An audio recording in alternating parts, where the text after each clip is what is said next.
Here's a little bit of Job according to the Zohar. You can find it on our source here. In the third section of the guide, chapter 23, the Rambam ascribes these views to Job and his friends. So one of the things that Rambam is mentioning here is something I noticed the first time I was reading the book of Job, that many philosophies and worldviews are argued for and brought down and discussed. And he's saying, in his opinion, that Job held Aristotle's view, and Eliphaz that of our holy Torah, and Bildad had another, and Sophar represented another philosophy. All of these philosophies known at the time.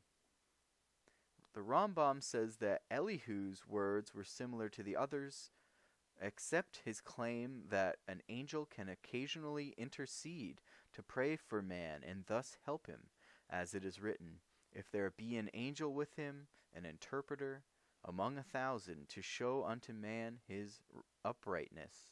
This is from Job 33:29. And he says a reading of the book of Job will show all of the above mentioned views. So you're covering different philosophies. Indeed, we find it written in the Zohar. We learn from this that one who is going to console a mourner needs to prepare his words in order that they will bring consolation.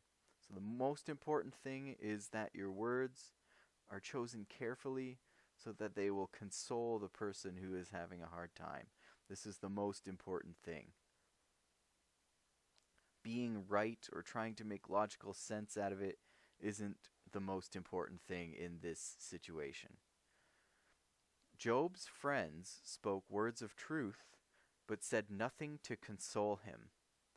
The Zohar says that they all spoke truth, so we cannot say that these views on divine providence are all philosophies totally foreign to the Torah.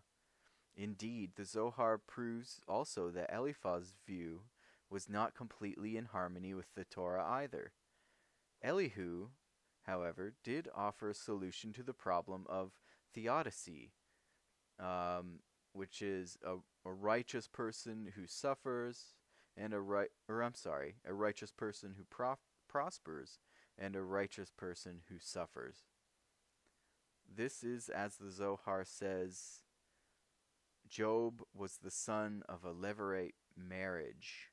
And this type of marriage is where a man dies who he is married and he has a brother, and then his brother can now marry his widow. It's a concept known in Judaism. It's not practiced so much anymore, but they have this right. So it's interesting when I'm trying to figure out who exactly Job's parents are. Mentions here that he's a product of this type of special marriage. Elihu's words enlightened Job to the depth of God's governance of the world, as the Zohar teaches that the root and depth of God's governance is hidden from man. Yet from there everything can be redeemed.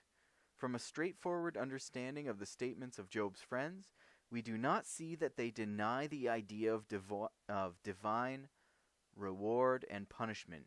They only say that the depth of God's wisdom is hidden. Their belief in divine providence is that it exists in the root of the creation and the essence of existence. But still, in these foreign views, there is no necessity for reward and punishment.